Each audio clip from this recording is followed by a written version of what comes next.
So it's a rainy day during rush hour, so people will be parking and so on. But welcome to this lecture by Professor Sally Ingle-Mary from New York University.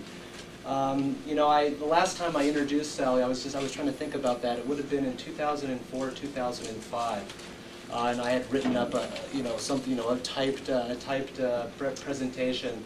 And I thought a lot has happened since that time.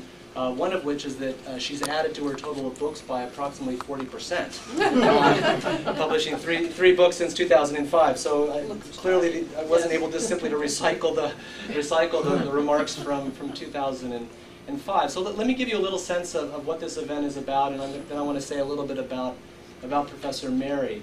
This event is being co-hosted by the Center for Law, Justice, and Society, and ICAR, primarily by the Center for Law, Justice, and Society.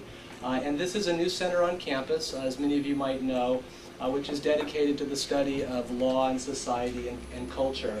And reflects the fact that here at ICAR we have a nice convergence of law and society scholars. And Professor Mary is actually an advisor to the board. And this year we have a series of inaugural lectures. And people have been coming in from different parts of the country, and so Professor Mary is our next speaker in this line. And I'm not sure, John, do we have other speakers on? This may be it for the academic year. This might be, yeah. Sally Mary might be the finale for the year, and so it's been very heartening for us, those of us associated with the center, to have such distinguished scholars agree to come to George Mason to talk about their work and to really launch the center with panache. So again, I was thinking about what to say, how to introduce Professor Mary to this audience, and I thought what I would do is just talk very briefly about her intellectual biography, which is extensive. And I had a nice hallway conversation with Professor Wallace Warfield before the event, who reminded me that Professor Mary actually published very interesting works in the 1980s that were read by scholars in conflict resolution. And her initial studies were on perceptions of danger and security in major American cities. And her 1981 book, Urban Danger, was an ethnographic study of perceptions of security risks, who is considered dangerous and who isn't. And I think one of the important findings of that book is the idea that danger is itself relative to those perceptions. And that was a book which did get some traction among urban studies scholars. She continued her work in the United States for her next project, which was throughout much of the 1980s, in which she was interested in the question of identity and legal consciousness among working class Americans. And that work, which included studying courts and studying the way in which working class Americans access the justice system in the United States, led to her 1990 book, Getting Justice, Getting Even, which, as I said, in 2005, and I think this hasn't changed, is still the definitive work on legal consciousness among working class Americans. Now, after this sort of early period in her work, she turned to the international realm and became interested in questions of empire and identity, and turned, as someone who works in the highlands, who has worked a lot in the highlands of Bolivia, I have to envy the fact that Professor Mary turned her attention to Hawaii, and was interested in the way in which legal categories and law more generally was used as part of the colonial, primarily American empire in Hawaii. And again, this body of research led to her 2001 book, Colonizing Hawai'i, which won the Prize for Legal History from the Law and Society Association, which would have been 2002, I believe. And there were other edited volumes and other work related to law and empire. This brings me, I think, to the most recent phase in her work, which was that as part of this internationalizing of Professor Mary's work, she became interested in issues of human rights and the role of human rights in shaping identity, and in particular in the role of international and transnational institutions in inculcating this new human rights consciousness in the post-Cold War period. And this is this is actually where she and I, our own research interests intersected. But during this period of the mid-2000s, early to mid-2000s, Professor Mary began a multi-sided and multinational study of the CEDAW system. So this is the system that enforces the Convention on the Elimination of All Forms of Discrimination Against Women, the women's rights provisions of international law. And when I say that she studied this, she actually went to multiple countries around the world and met with human rights activists and watched the way they did their work and studied the contradictions in the way in which the idea of human rights is being spread in different parts of the world. And this body of work led to yet another book, important book, her 2006 book, Human Rights and Gender Violence, which was published by the University of Chicago Press. Now, at this time, she and I were also working together, and I will only mention one edited volume, which is the one we worked to together. We're the only one worth mentioning, maybe. And so we collaborated on a project, as many of you know. I see a lot of my students in the audience, so you've worked with this volume before, which was the book, The Practice of Human Rights, which was along the same lines, bringing together scholars to think about what the empirical study of human rights institutions have to tell us about the idea of human rights more generally and its life in the 21st century. And as I said, after 2005, there's yet another volume that Professor Mary has been working on, which reflects her long-standing interest in gender violence more generally. And this was a 2008 Blackwell volume, sort of an introductory overview on gender violence. And again, I want to emphasize, this is just a very abbreviated version of Professor Mary's intellectual biography, which, I wanted to think about what would be the one thing I would say, the one lesson that I've learned from watching Professor Mary over the years, and that is that she has been productive throughout her entire career without let up, without seeming pause. But what's more important than sheer productivity is that I think Professor Mary has been passionate about each of the subsequent projects that she's embraced throughout her career, which has been a great lesson for me and a great lesson for other scholars and colleagues. In terms of some of her professional positions, I'll just mention the fact that she's currently a member of the Executive Committee of the American Anthropological Association. She is a past president of the Law and Society Association, past president of the Association for Political and Legal Anthropology, and she's currently the director of the New York University's Law and Society program and a professor in the Department of Anthropology. And Professor Mary Sally has been a mentor and a good friend to me, and it's a great pleasure to welcome her to ICAR and at George Mason University. So please join me in welcoming Professor Mary.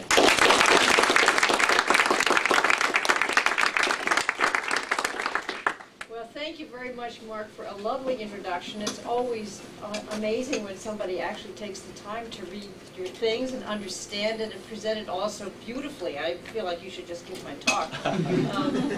And it's delightful to be here, and it's actually fun to be in ICAR, which I've heard a great deal about and haven't actually been here before, but I'm some of the faculty here for a long time. And I hope to tell you about my latest project, and sometimes I look back on all the things I've done and I think, why couldn't I have stayed in one narrow little path? But actually it's been more interesting that way. And what I'm going to talk to you about today is yet another turn into a new topic, which I hope I can persuade you is interesting, because I've been interested now in studying indicators. Now, indicators are those numerical systems of ranking that surround us, but that we typically don't pay much attention to. And it looks actually from the surface as if this is a really boring topic. And I'm going to talk, and I'm sort of getting into this, I'm finding I'm talking to statisticians and people who do national censuses, and this is not something that necessarily engages excitement like human rights or violence, but in fact, I want to try to persuade you that it's actually a very powerful form of understanding the way of knowing the world and decision making.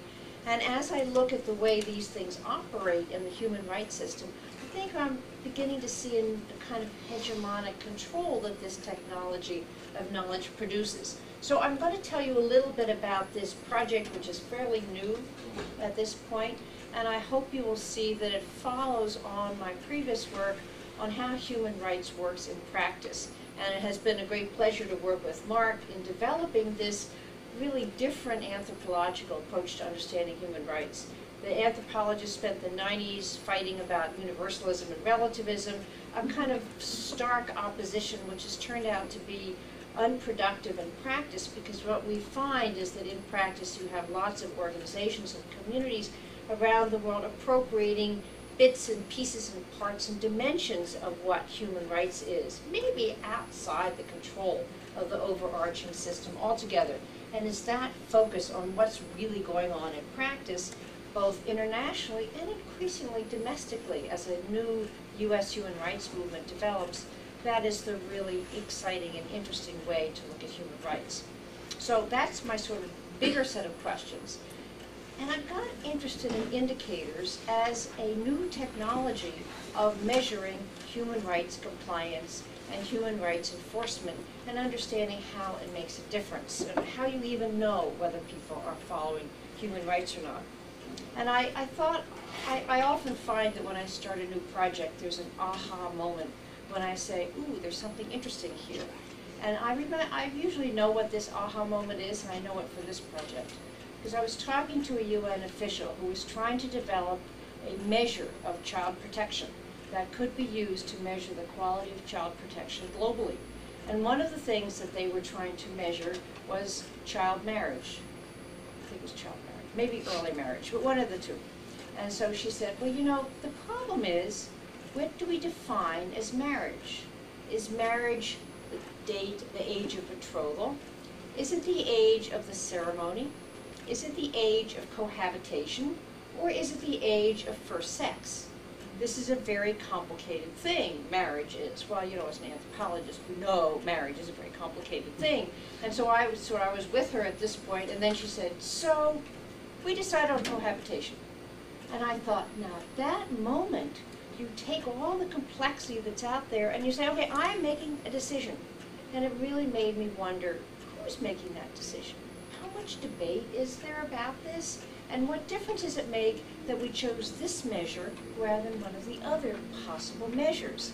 Because that means you're not actually measuring first a sexual encounter, you're measuring something else. And this then becomes folded into some kind of a numerical measurement which begins to lose sight of where you actually started from. So this has made me interested in how these numerical representations get produced, what kind of power they have, how they shape the way we understand the world. And I want to begin by arguing that these so-called indicators are very pervasive in our everyday lives and are now increasing and moving much more extensively into global governance. So I thought I would begin with what might be a rather familiar indicator for some of you, and if I can do this. Have any of you ever seen this before? It's called, I'm going to get this to move down here. Yes. Okay, these are rankings for colleges. The U.S. News and Report does it every year, right? Does any of you have ever heard of these before? Right. Yeah, if you go down one bit, you'll see George Mason, I think, number 5. Well, wait a minute. We are #1 in up-and-coming universities by this same ranking. That's right. Uh-huh. National university. I gave this talk at Wellesley. So you already know, Exactly. right? We're demonstrating your point, I think. Yes, you're demonstrating my point. How many of you know the basis for these rankings? Yeah? What do they, how do they, who decides what the criteria are? And one person knows, how many of the rest of you have ever looked at the criteria for these rankings? Okay. Do you know that 25% of them is the general reputation that experts in the field have of this institution? This is 1/4. There are 15 measures, but are they reliable? are they the values that you have about these schools? I was talking to somebody who went to Sweetbriar who said, if you put skill and training and equestrian skills in this indicator pile, Sweetbriar would be at the top. So it's all a matter of what gets selected and how do we know who's actually involved in selecting the criteria themselves. And then, of course, there's the question of who's doing the counting and who's measuring, and as you all know, schools are beginning to game these. But one of the things that's really interesting is there's this whole interpretive discretionary basis to what are the criteria and how do you count them, which is then converted into, look, a numerical measure. So that Middlebury is 92, and Bowdoin is 91, and Amherst is 100. As if there are some very discrete differences, that these are interval scales, that you could put them all in a hierarchy, and we take this for granted. This produces a form of knowledge. Do you all think that this is good knowledge? Does it seem to you that these are reliable strategies? My hunch is probably not. But what's interesting is, even though we recognize the flaws in however this is done, we use it anyway. And that's the essence of the indicator. It provides you simple, comparable knowledge of the world that you recognize as simplified and accurate, but many people tend to do it anyway. And I just went through an admissions process, and I found myself looking at GRE scores, even though I don't believe them, but it's so easy because they're all comparable. Okay, so this is something that's quite familiar, and as you know, some people like these because they do well, others don't. But they could be done quite differently. So let me show you another mechanism of, okay, this is a ranking called Doing Business. It's called the Ease of Doing Business. It's a World Bank. It's a World Bank system. It has 10 criteria. It ranks all 181 countries in the database in order. Again, hierarchy, top to bottom. The Doing Business Project, it says, provides objective measures of business regulations and their enforcement across 181 economies and selected cities at the sub-national and regional level. It ranks economies on their ease of doing business, with first place being the best, in case you didn't catch that. And then, of course, 181 is right on the bottom. So this index averages the country's percentile rankings on 10 topics made up of a variety of indicators, giving equal weight to each one. So this is things like how easy it is to do business, how hard it is to start a business, how hard it is to get construction permits, et cetera, et cetera. Again, why these measures, not something else, but look at how, can you see, am I in the way? Yeah. So you see each country has a ranking of all these things, and then they're all put together cumulatively to this first rank. And of course the US is third, thank heaven, and we probably surrendered, because, right, who made this up? And of course, who's at the bottom? You all want to know, I'm sure, because you don't want to invest in this country. Central African Republic and the Congo. Now, one might think Nigeria, with its active, clever folks who always are trying to get us to send them our bank information for the $20 million might count it. No, actually, Nigeria's up higher. But notice something interesting about this system. The countries are all in this linear order, as if the gap between them is all the same, as if this is a knowable thing, as if we can really compare them readily. And does this matter? I mean, I don't know if investors use this, but it's a shorthand that you can imagine an investor might want to look at if they're trying to decide what country to invest in. So this is an example of a mechanism that actually has consequences, as actually do the college rankings as well. And you probably know that there are efforts on the part of law schools, for example, to tweak their LSAT scores in order to up their rankings and get better students. So these things actually make a difference. So I thought this is sort of an interesting document as well. But this is the end of my show and tell, and now I'm going to turn this off, which is like this, right? Okay. I obviously failed. Oh.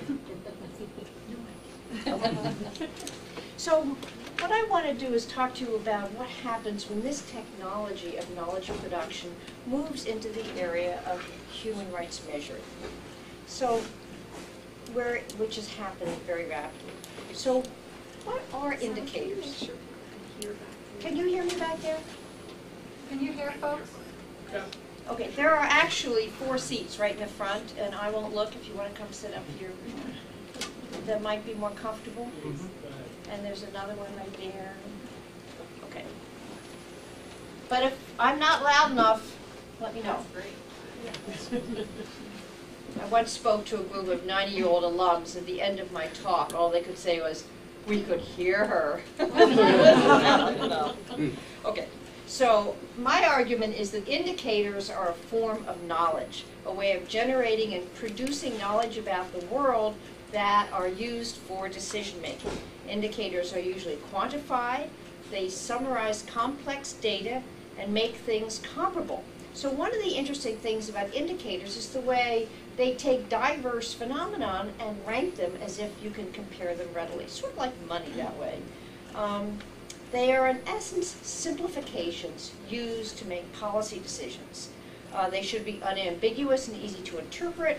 They should allow assessment of change over time and comparison among similar units, and be meaningful to the public.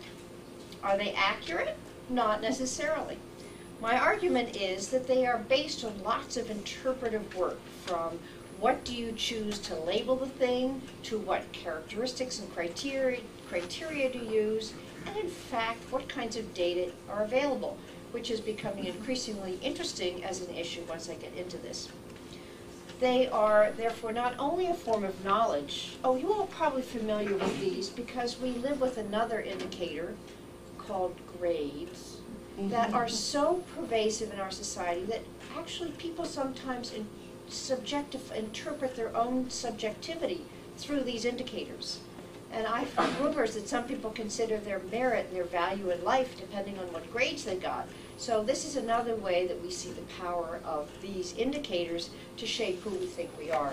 And just like grades take very complicated phenomenon and convert them into very simple forms of comparison, so do other kinds of indicators. Okay, so they're often fundamental to our sense of who we are, and they're also a form of power. They influence decision making, they influence power. Some are used for resource allocation.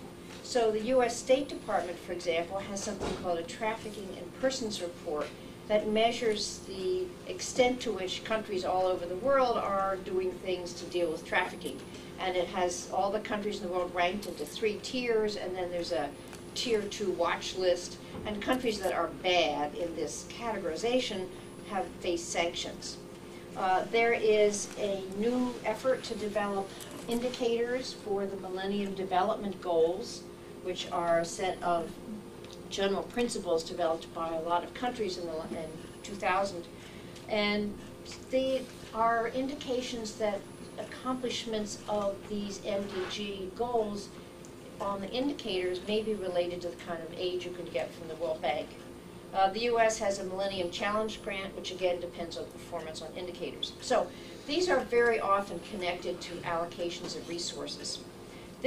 I'm taking a Foucauldian framework and looking at these as parts of a power knowledge framework, a way that you shape understandings of the world, which also exercises power.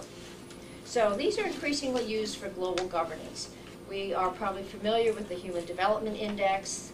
As I say, there are now indicators for the MDGs. There are indicators for the rule of law, for something called Freedom in the World, produced by something called Freedom House since actually the late 70s, which measures all countries on degrees of freedom. You can see there's sometimes an ideology behind some of these indicators. You're probably familiar with Transparency International and its Corruption Index, which again a lot of countries care about how they rank. Now some of these indicators are developed by specific countries or agencies in which they just sit there and they say this is what the indicator is. There are others, increasingly those used to govern human rights, that are done by UN agencies that are more negotiative. The World Bank, UNICEF, the Office of High Commissioner of Human Rights, and various NGOs are now working to develop these kinds of indicators, in which case there may be more participation in the process of choice of criteria and the way you do it. So the questions that this frame poses for me is, how are indicators produced? Who's sitting around the table when those decisions are made about what should be measured and what should not? Who decides on how measures are to be used? And once you get the measures, then there's a whole process of weighting and creating composites and putting different pieces together. And it may be, and again I'm sort of early on this project, it may be that they run this thing like this doing business measure, and if a country that's known to have a bad business climate shows up on the top, you don't figure that your understanding was wrong, but that your measurements are wrong, and so you tweak the weighting until it looks right, which is sort of interesting, isn't it? So that the indicator then reinforces the ideas that you already have. Who decides what you label the thing? Right? Ease of doing business could be extent of capitalist penetration. You could call it something different, right? What are the global north-south dimensions to this? Because this is really an operation of expertise. It's experts who know how to produce the indicators, who know the statistical background, and so you may have a predominance of global north experts kind of shaping these phenomena, or cosmopolitan elites from the global south. But again, this is a kind of issue to be dealt with. As I'm getting further into this, it seems that there's an interesting linkage between what indicators want to measure and what national statistical offices are willing to measure, because there's a huge problem of who's doing the counting and where's the data availability. And you may decide in your office that you'd like an indicator of X, but how are you going to get the data if all those countries aren't interested in counting it? So there are issues, and of course then they will say it all costs money.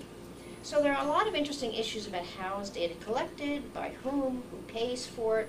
Some kinds of data are much more expensive than others. Counting populations is something that most countries do. Counting diseases, perhaps, school attendance, more available. Lots of countries don't count the number of single female heads of household. So there's a lot of variability in the kind of data the countries produce. One of the cheapest ways to do this is you ask experts for their opinions. So there is an effort right now to establish something called a rule of law indicator. And part of this process is they send questionnaires out to experts. I saw one of these questionnaires asking things like, if a person tries to get a job in your country and they are of a different race, ethnicity, gender, sexuality, or transgendered, how hard is it for them to get a job? It's ranked 1 to 5. You know, I mean, it just boggles the mind. Who can answer this question? There are rafts of questions like that, and you're supposed to spend an hour answering these questions. So this does not mean you go out and do a research project. And of course, are we talking about urban and rural? Or so a lot of it is that sort of expert knowledge, which is perhaps somewhat limited in how effective it is. But this data is clearly more available, cheaper to get. Now, the last question that I'm interested in is, can these indicators be contested as they are being produced, as the data is being collected? What forms of contestation are effective and which aren't? And who can make changes? So these are all kind of specific questions that are really addressed to what I see as the big question, which is, what's the relationship between the political and the technical in the production of this kind of knowledge and its use in governance strategies?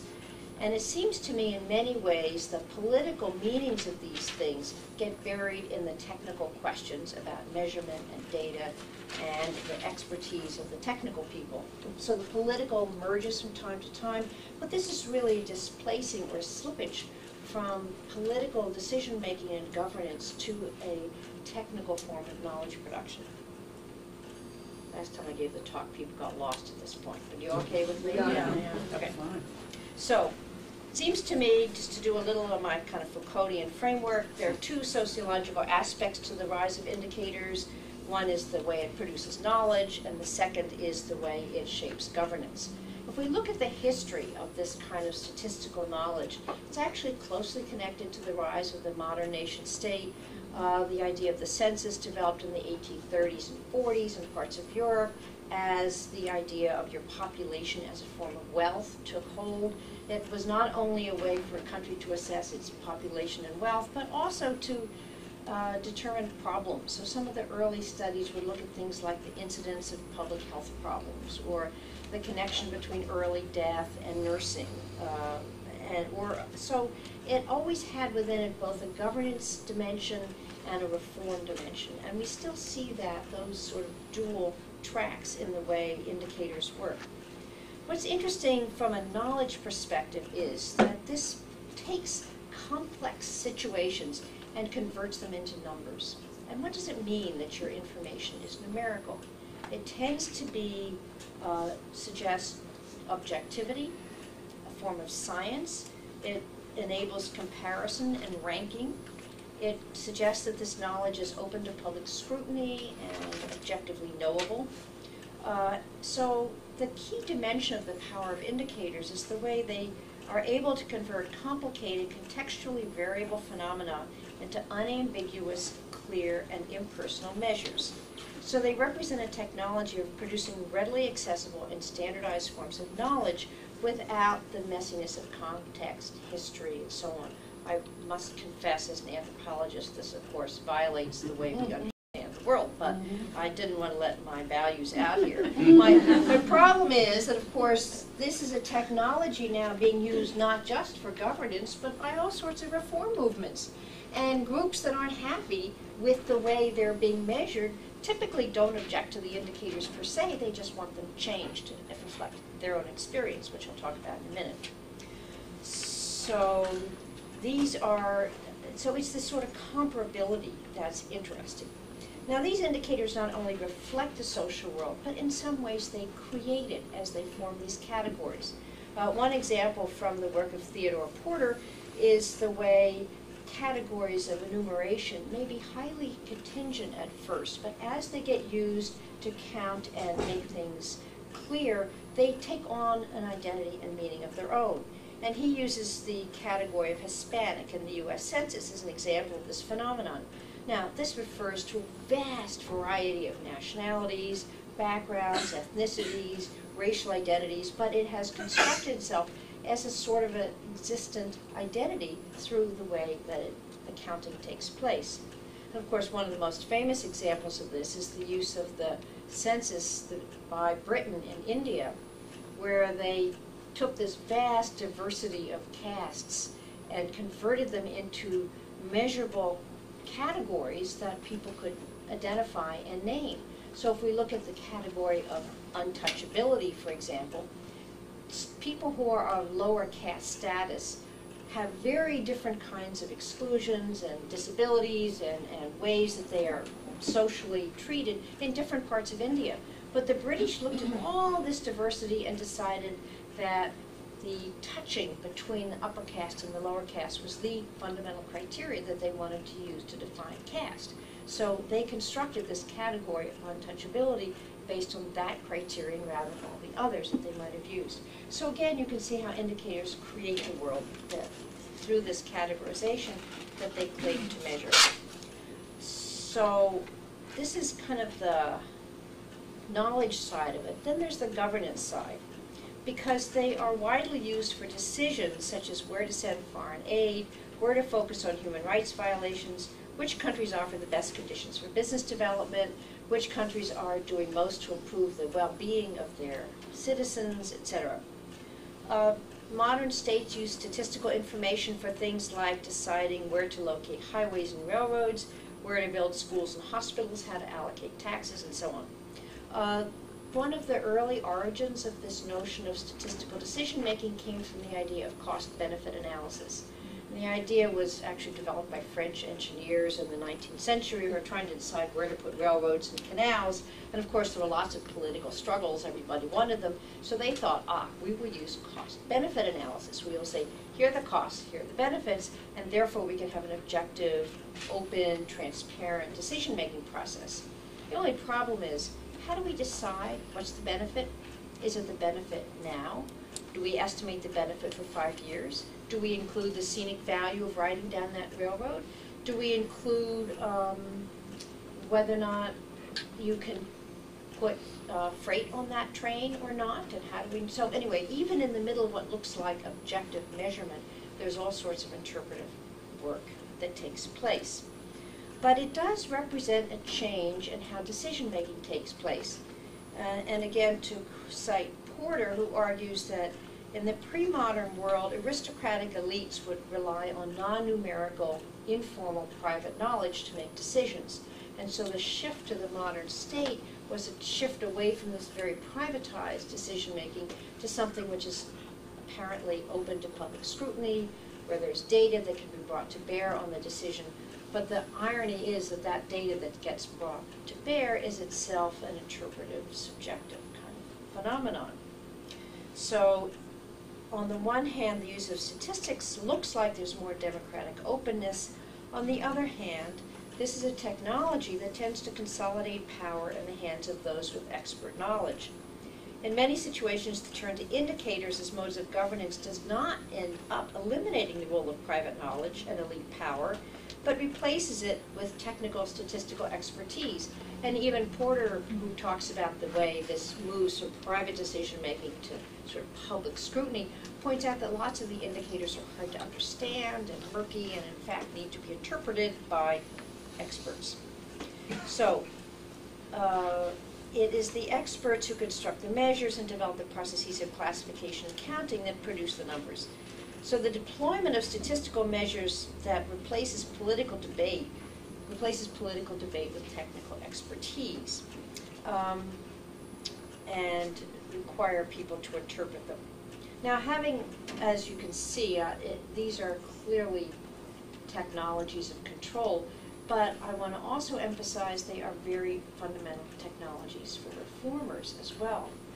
When I was doing my book on human rights and gender violence, I was struck that every country I visited, the activists dealing with violence against women, the first thing they did was carry out a survey. It's as if in order to generate recognition of a problem, you need to have numbers. And so there's surveys of this problem and that problem. There's actually a whole center in Switzerland, I believe, that's dedicated to counting the number of people killed by natural disasters and violent conflict, which turns out to be very complicated. If a person's dead, is it because of the violent conflict or because they died anyway? So you need a baseline to see the change. So this business, and you all probably know there are people who are endlessly struggling to count how many people died in Darfur.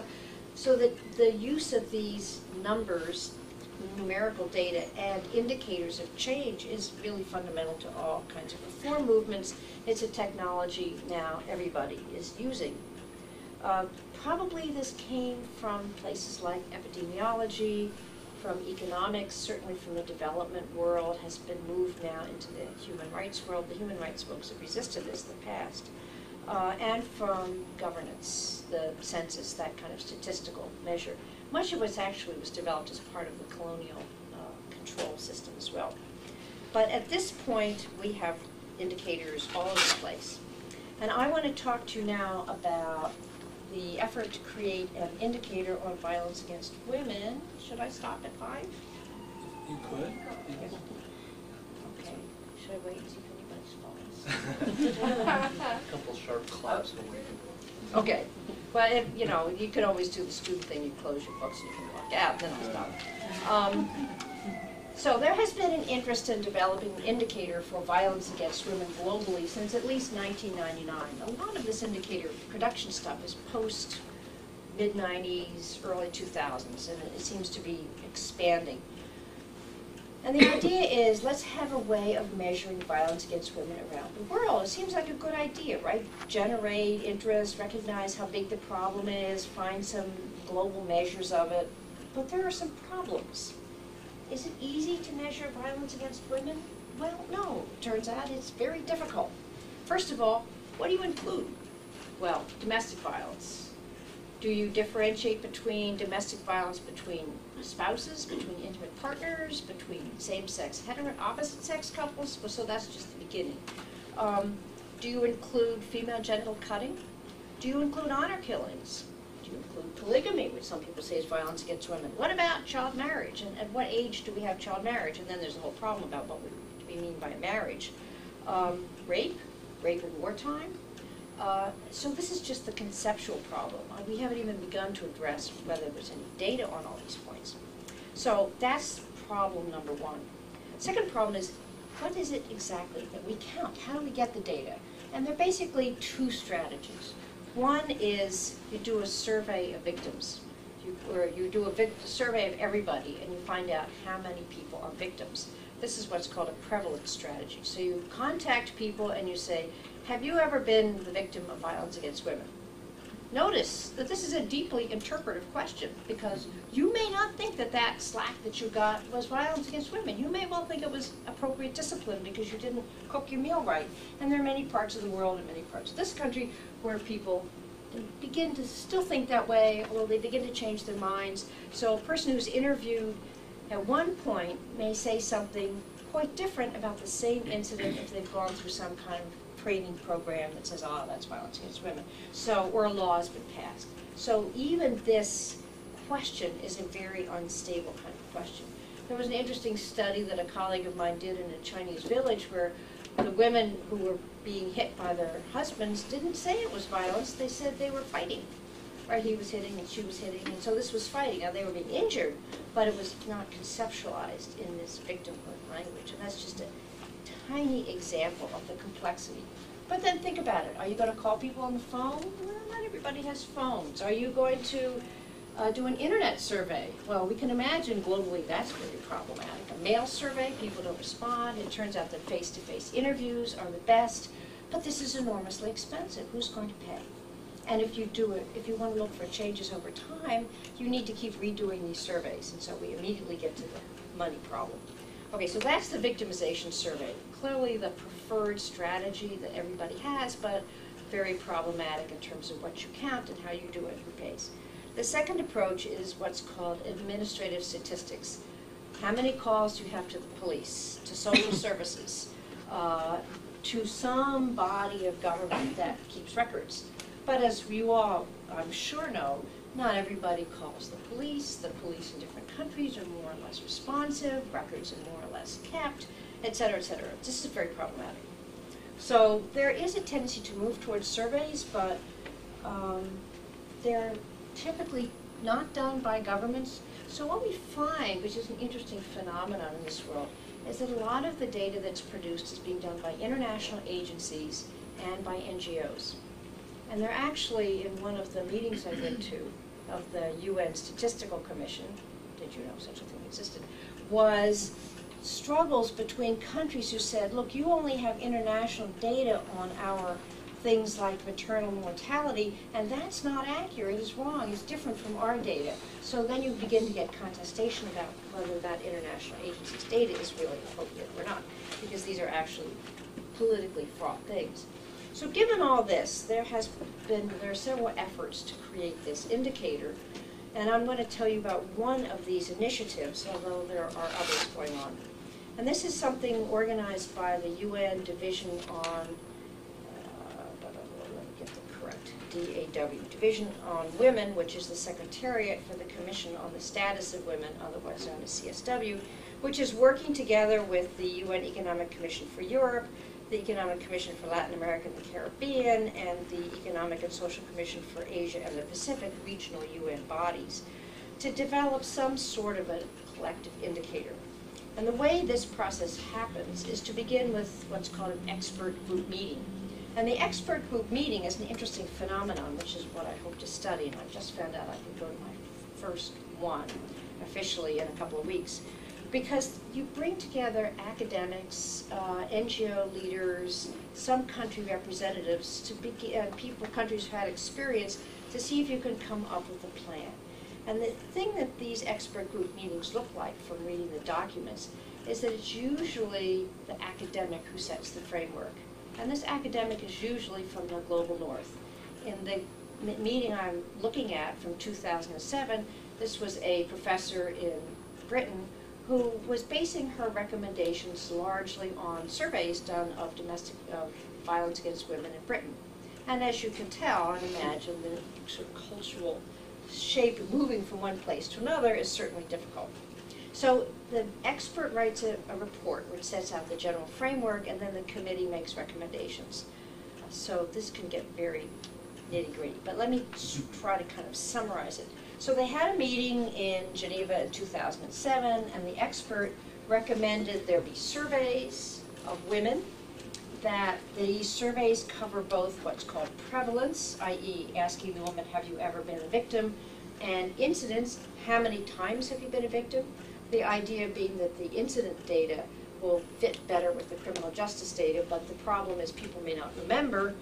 The problem with the prevalence data is a woman may say, yes, I have been the victim, and then you might ask a man, and he says, yes, I've been a victim, and then it looks like there's equality, but actually women are more likely to get injured than men. So she suggested asking about injury as well, but basically adopted a survey methodology and also focused only on women, which is, there's a whole issue about whether men are being victimized as well that was ignored. And there's a kind of an assumption of heterosexuality, which is being also ignored. The committee discussed this with people with different kinds of regional expertise who've done this, and they ended up narrowing this down to indicators, first of physical violence, second of sexual violence, only prevalence. They decided to drop the incidence. A third set of indicators dealt with intimate partner violence, physical and sexual, versus others. Now, why is the only important dimension whether it's an intimate partner or not? Who knows? But those are what they settled on. And then they came up with two harmful practices, which they should make into indicators. One of which is what they called female genital mutilation, which is increasingly being called by the scholarly community female genital cutting, but in the UN context, people still sometimes refer to it as female genital mutilation, so FGM, FGC. And the other is child marriage. So they came up with these big measures, which they claimed were universal, and then these two traditional practices. And this committee then sent its report to the UN Statistics Commission, where the whole issue became subjected to a different form of expertise. And now we're looking at the technical expertise of statisticians who want to know, are the definitions clear? Can this be readily counted? Will the data be reliable? And they said, for example, last year is too ambiguous. We want to use the term 12 months, sorry. So it went through a second go-round. There was a committee formed called the Friends of the Chair Committee, which basically took all of the recommended indicators from the expert report. Notice how powerful the expert report is here. And advocated those, but hesitated about the traditional practices parts, because not every country has them. And maybe this isn't the way to handle it, and there are issues of sensitivity and culture involved. So I observed the discussion at the UN Statistical Commission meeting, and it's interesting because up until this point this has been a largely technical process, but when it hit the floor of the UN Statistics Commission, there was then the opportunity for what was really a political discussion about these indicators. So I think it's part of how you see the politics and the technical materials coming along. So many of the countries, the UN Statistics Commission is a body of nations, states. They have probably 30, 40 member countries and other countries that participate. And when people speak in this conference, they speak as members of countries. So they're representing their country interests. In the discussion, this lasted a mere 45 minutes, so it clearly was not their biggest concern. Several countries were supportive of this project. Canada said it was an important issue. Japan, Lithuania, Chile, Colombia, and Italy made statements of support. Ghana suggested running a trial to see how it works and asked for more guidance of how to do it. India also supported it. So, you can see there are some countries that are clearly on board with this idea, but other countries expressed reservations. Lebanon argued that the situation is complex and difficult, which is sort of code words for we don't like it. They said the issue of female genital cutting is difficult, especially in Muslim and Arab countries. Some issues are sensitive and you can't rely on data provided by the police. And he recommended that the committee include someone from an Arab or Muslim country. Now, it's interesting that this subcommittee that took the experts' report, I tried to drop out a committee to make it not too complicated, but the expert reported to a Friends of the Chair committee, which reported to the UN Statistical Commission, and there was no Arab or Muslim country represented on this Friends of the Chair committee. Morocco raised the question of the age at which a child becomes an adult and observed that, quote, these are very sensitive issues. The United Arab Emirates argued that the measure needs to take into account particular features of specific countries and not just broad issues. Egypt joined with the UAE and Lebanon in reaffirming the specificity of some regions for these indicators, as well as the importance of violence against children and elders and mental and emotional violence. China said, we don't have a problem of FGC, but we do think mental violence is a big problem. Now notice that these indicators ignore what the Violence Against Women movement has long said is critical. Emotional injury, mental injury, stalking, financial sorts of issues that are totally outside of this very narrow, non-contextual framework. So let's see. Palestine agreed with Lebanon, UAE, and Egypt in their reservations, noting that this was the most contentious, this violence against women indicator, was the most contentious issue in the discussions they had at the Economic and Social Commission for Asia and Pacific, a region with a vast diversity of kinship systems and gender relations. And that especially intimate partner violence and FGM were sensitive. And Palestine suggested focusing on domestic violence and developing measures on sexual and physical violence for next year. So again, right, this is the interesting strategy. Postpone, and hopefully it will go away. Argentina was generally supportive, but noted that early marriage is defined as under 18, but in Argentina you can marry at 14, and this is not actually a form of violence against women. And China pointed out that there are many countries where these things that are being in the indicators are actually not against the law. So you can see that this is a complicated problem, and as politics encounters the techniques of doing it, we begin to get new sorts of struggles. In response to this discussion, the chair of the Statistics Commission said that this is only an initial starting point and that they would continue to work on it further. They suggested setting up a committee in the Secretariat to develop guidelines for the research and recognize that there are national cultural practices, so they need to include as many countries as possible on the committee, and they decided to ask the World Health Organization and the UN Office for Drugs and Crime to help them. See, we're moving back into the domain of expertise again, and they're going to the Secretariat, i.e. the technical UN experts, were asked to create guidelines for measuring violence against women. Now, the question that I'm interested in is, did the political struggle make any difference? Is the indicator going to be reshaped by these opinions, or are they just going to sort of ignore them? And what it seems to me is it may be more possible to influence the indicators by saying you disagree in sort of a negative way, because they ended up saying that the two traditional practices indicators, FGM and child marriage, they were not ready yet. We had to work on those further, so they would start with the other ones. So again, you see a sort of postponing, putting off. And the committee concluded by saying, in the long run, we will develop indicators of all these other things of, stalking and emotional violence and so on, but that's going to be down the road. So, the question of what kind of protests are possible and whether they have an effect is something that is really not at all clear to me, but I think it's an open question, because this then gets to the question of contestation. But I think this brief discussion provides a glimpse into the complexity of producing a global standard for any form of behavior, particularly one as varied as violence against women and as politically charged. There is not yet agreement on what should be counted, nor on how to handle the difficulty of gathering reliable data once that decision is made. I mean, one of the issues that came up was, should we use femicide as a measure? Femicide refers to killing, murder of women. Not every murder of women is necessarily a form of violence against women, so that's one problem, but there may be good data on that.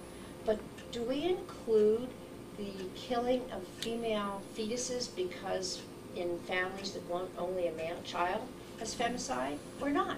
That's a huge issue, because there are a number of countries with preferential male children that engage in what's called sex selection by female feticide.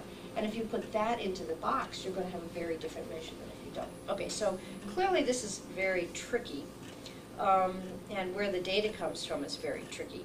We didn't talk at all about honor killing in these debates because it's much too politically charged a topic. So it seems to me that the issues of cultural difference and flexibility, that was the other word they used, we need to have flexible measures, pose an insurmountable obstacle to indicator production. How can an indicator that claims to measure the same thing in different countries in order to compare them be flexible? One solution is to measure the same thing in principle, but manifested in different ways in different places. Does this mean that we measure only physical violence in some countries but mental violence in China? Should the measurement of FGM in Arab countries be balanced by a measurement of male penile subincision in others, in practice in some parts of Australia, for example, or breast implants and cosmetic surgery in other countries? What do we do with behaviors that are legal in some countries and illegal in others? So it seems to me the difficulties are insoluble, and the solution may be the ones that we see happening here, which is you water down and narrow and simplify and strip down the complex ways that we hope to understand this phenomenon into the very basic ones that everyone can agree upon. But then if you say that these stripped down measures represent violence against women, what have you lost? You've lost a deep understanding of it. Okay, I was interested in contestation. There's another whole story about how indigenous peoples tried to complain about the way the MDGs didn't include their interests, but I think I won't go into that right now.